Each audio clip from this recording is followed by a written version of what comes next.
দেখো আজকে খুব সুন্দর পাবদা মাছ নিয়ে এসেছি বাজার থেকে, বড় বড়।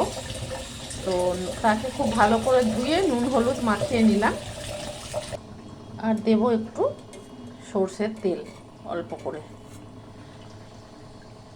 কারণ কি, এই আঁশ ছাড়া মাছে ভাজতে গেলে তোমার ফাটবে, আর সর্ষের তেল দিলে সেই ফাটটা ফাটবে না। এটাকে আবার আমি মাখিয়ে নেব। দেখো মাছটা মাখিয়ে নিয়েছি, তেলটাও ভালো করে। এদিকে 4টে কাঁচা লঙ্কা দিয়ে হলদে আর কালো সর্ষে আর অল্প একটু নুন দিয়ে আমি একটা পেস্ট বানিয়ে রেখেছি।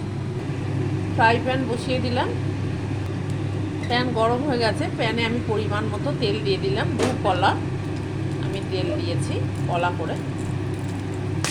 মাছগুলো এবার ভেজে নেব একে একে। খুবই ছিটছে, ওই জন্য ঢাকা দিয়ে দিলাম। মাছটা উল্টে দিলাম।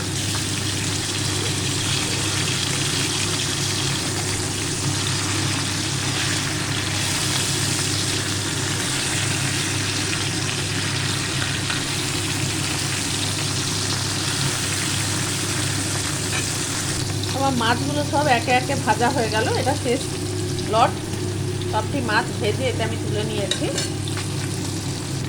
ওই তেলে আমি কালো জিরে আর কাঁচা লঙ্কা স্লিপ করে দিয়েছি, যে মাঝখান থেকে চিড়ে দিয়েছি, দেখতেই পাচ্ছ। কাঁচা লঙ্কা দিয়ে দিলাম। তার মধ্যে আমি হলুদ গুঁড়ো, লাল লঙ্কার গুঁড়ো আর নুন দিয়ে দিলাম। আমার কিন্তু গ্যাসটা কমানো আছে। একটু মশলাটা ভেজে নেব, ভেজে নিয়ে ওর মধ্যে আমি জল দিয়ে দেবো।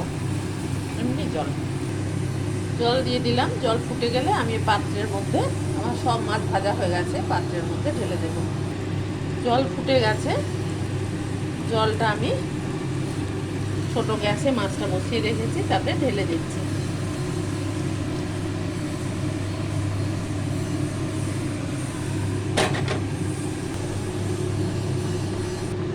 সর্ষেটা ঢেলে দিলাম। সর্ষেটা ফুটে গেছে ভালো করে। এখন আমি দুটো ছোট টমেটো মাঝারি সাইজে গ্রাইন্ড করে পেস্ট করে দিয়ে দিলাম। এবার নামাবার আগে আমি ধনেপাতা কুচি ছড়িয়ে দিলাম।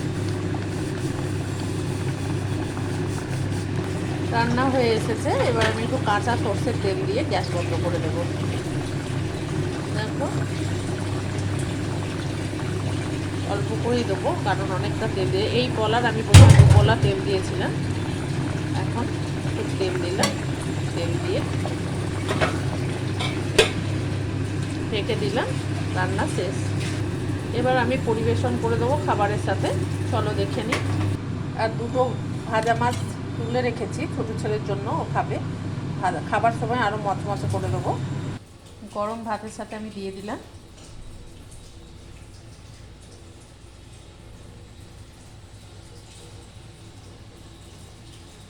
এইভাবে বানিয়েও দারুণ খেতে, অসাধারণ। গুড বাই বন্ধুরা, আবার দেখা হবে।